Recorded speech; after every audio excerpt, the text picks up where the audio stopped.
Welcome back, everybody, to Niners Now. I'm your host, Brady Grustas, at Grustas Brady on X. You can follow me there. And happy Thanksgiving, everybody. If you are watching this before Thanksgiving dinner, I hope you've got a great one. And if you're watching this after, then I hope it was delicious. I'm looking forward to mine. Today, we've got plenty to be thankful for because there were some awesome performances for the 49ers in Week 12.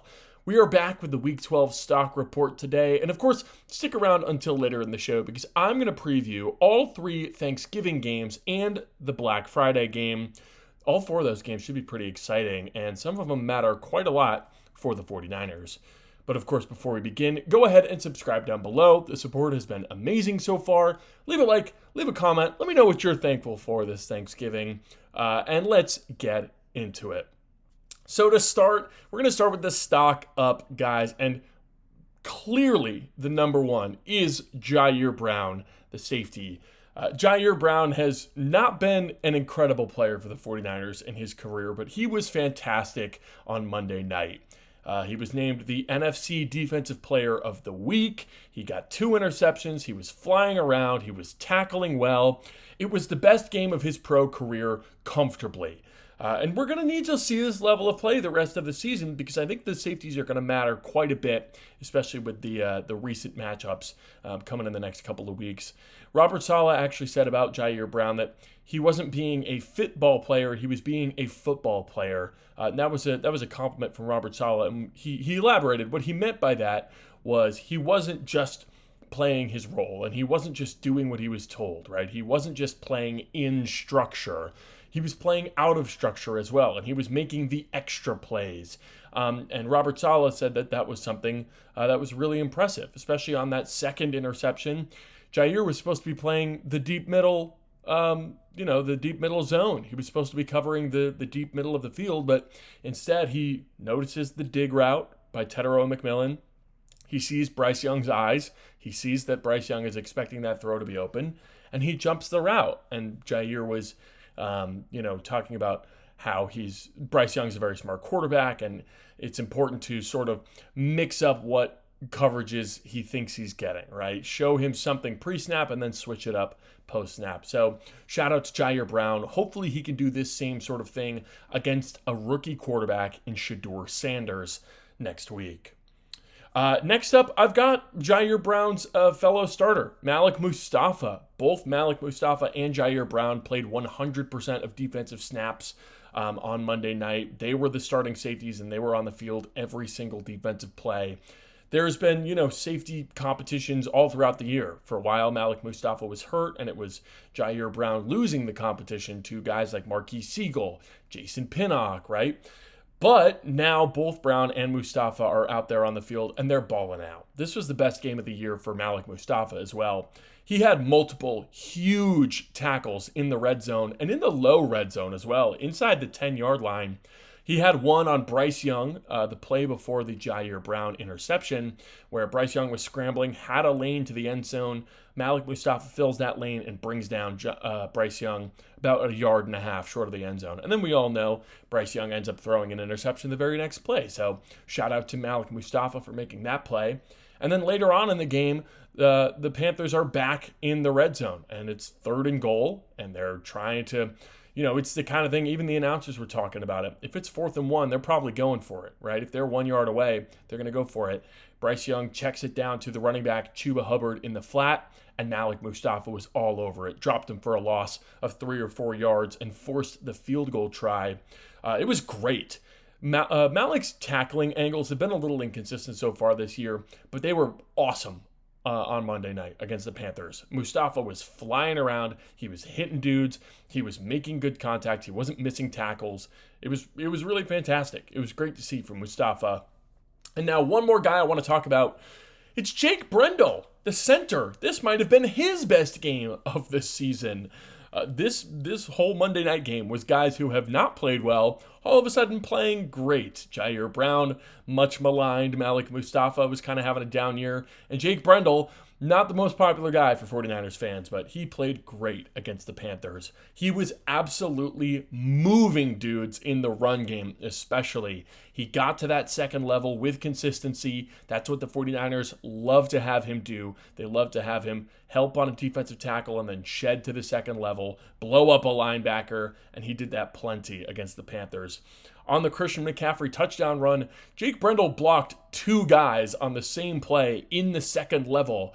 And if he hadn't done that, I don't know if McCaffrey would have scored. So shout out to Jake Brendel. And then, of course, shout out to Jair Brown and Malik Mustafa as well. Out of those 3 guys, who were you the most impressed by? Leave your thoughts in the comments down below.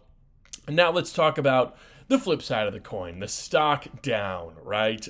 Good news is that I've only got 2 guys who I really consider a stock down from this game, and that's great, right? The bad news is that one of them is Brock Purdy. The turnover problem is back for Brock Purdy. Poor placement led to multiple interceptions, and I won't call it poor decision making because I don't think that's what it is. But I do think that Brock was not playing on time against the Panthers. He was late on a couple of throws that led to those interceptions, and because he doesn't have that elite arm strength, the balls kind of float in the air, and they are a lot easier to intercept when they're not on time. Brock's superpower is his anticipation, right? And being early, being ahead of the defense. And he didn't really show that in the first half against the Carolina Panthers. It was a lot better in the second half when he was able to sort of play within himself, play within the structure of the offense. He did a great job to dial it back. And we're going to need more of that in the Cleveland game next week instead of the throwing 3 interceptions on 3 consecutive drives. No, thank you, because I do think Cleveland will punish those mistakes just as much or more than the Carolina Panthers did. And then the other guy who I've got as a stock down, it's Jason Pinnock.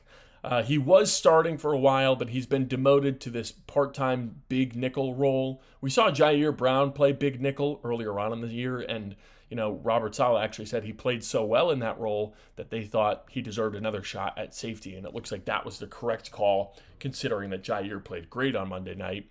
Pinnock, however, he's not really good at the big nickel role, which isn't great, because he's also not very good at safety.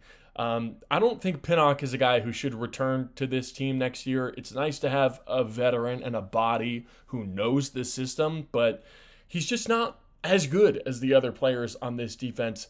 And listen, I get that big nickel is a different position essentially than like a true nickel cornerback, but playing big nickel and putting Jason Pinnock out on the field is taking snaps away from a guy like Upton Stout, who is their usual nickel corner, or Nick Martin, who could play the third linebacker, that Sam role, or a guy like Marquise Siegel. Maybe you want to play Siegel at that big nickel role.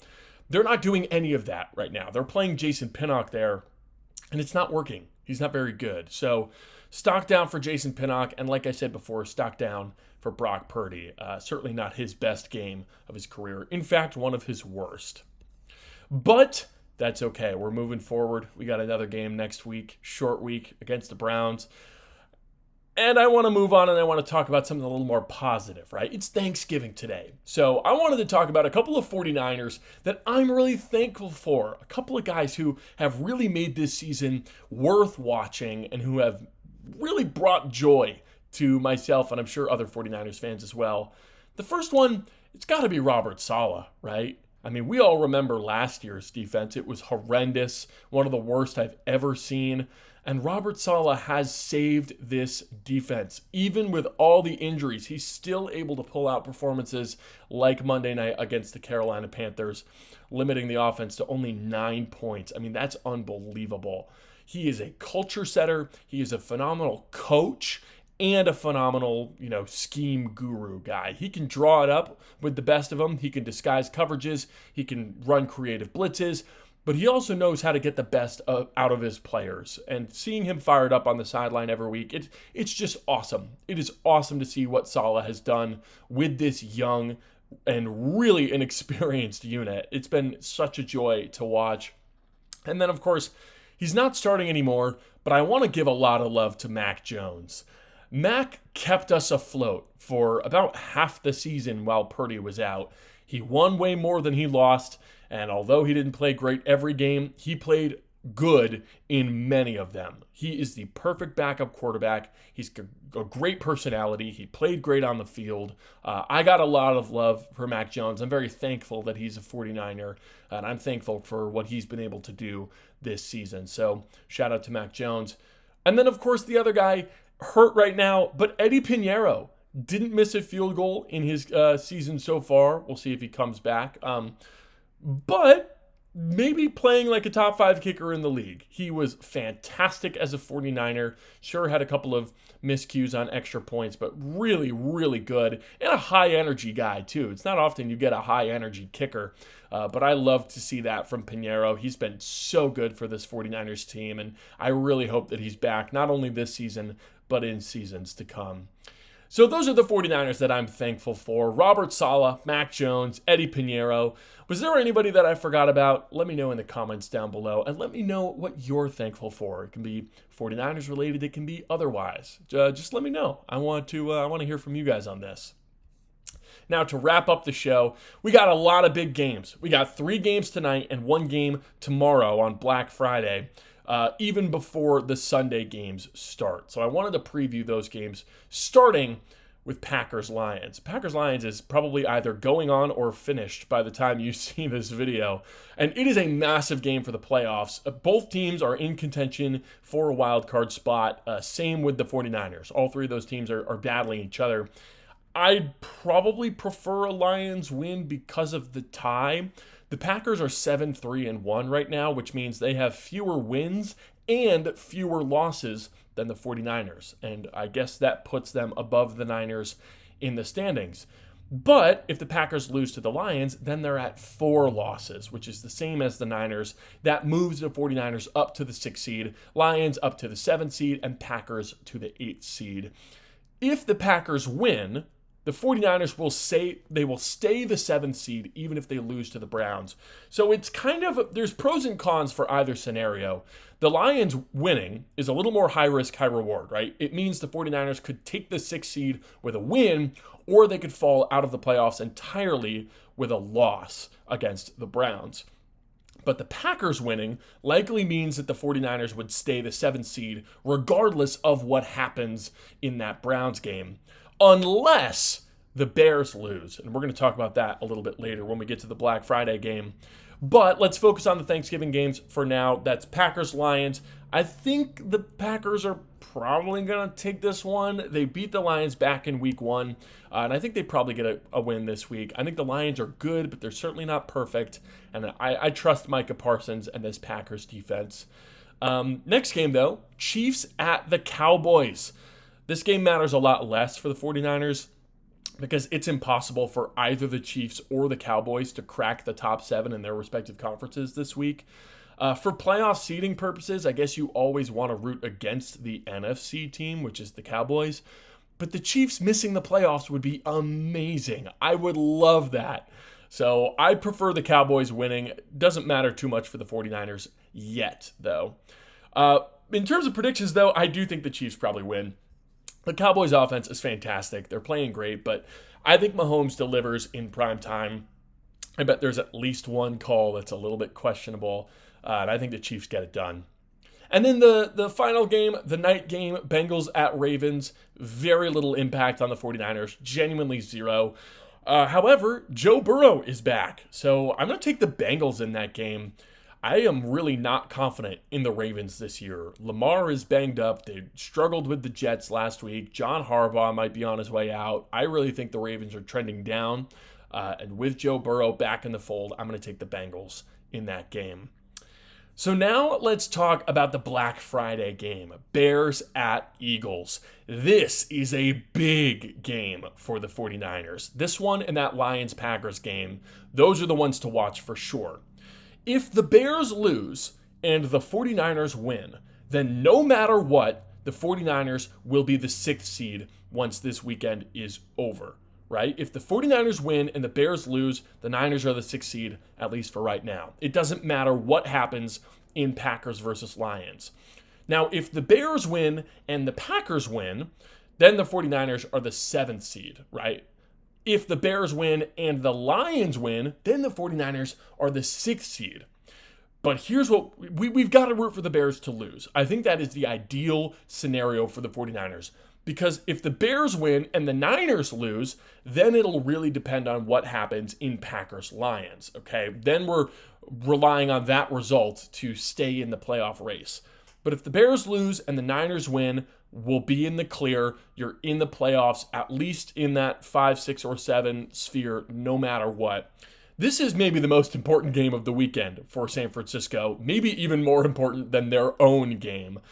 I think that, the Bears certainly could lose, but I don't know that they will. I kind of want to pick the Bears in this one. They win a lot of ugly games. Nearly all of their wins have been ugly. And, I've talked about that on this channel a lot. Winning ugly is a skill, and it's a skill that translates to the playoffs. So the Bears, they win a lot of ugly games, and the Eagles, they play a lot of ugly games. So this could be a pretty major upset brewing, and it would certainly shake things up in the NFC quite a bit. If you don't have Black Friday plans, this is a must-watch game. You've got to have your eyes on this one. I'll certainly be pulling for the Eagles in this. I think that is by far the better scenario for San Francisco. But no matter what happens, the 49ers have got to get a win against the Browns on Sunday. That is the only thing that they can control is winning their own game, right? So who do you think wins these Thanksgiving games? Packers, Lions, Chiefs, Cowboys, Bengals, Ravens, Bears, Eagles. Who you got in these ones? I'm going to pick the Packers, the Chiefs, the Bengals, and the Bears. I just realized I picked all 4 road teams, rather. I don't know if that's ever happened, but that's my predictions. I'm going with the road teams in this one. Lots at stake, though, for the 49ers this weekend. Starting today, Thursday night, probably starting right about now when you're seeing this video. Do you think that the 49ers will get lucky and the Bears will lose this weekend? Let me know who you think wins these games in the comments down below. And of course, what are you most thankful for this NFL season? Let me know in the comments. Let me know if you enjoyed this episode. Leave a comment, leave a like, and let me know if there's any topics that you'd like to see me cover. Thank you all for watching, and subscribe for 49ers videos 5 days a week. I'm Brady Grustas, at Grustas Brady on X. This has been Niners Now, and I'll see you tomorrow.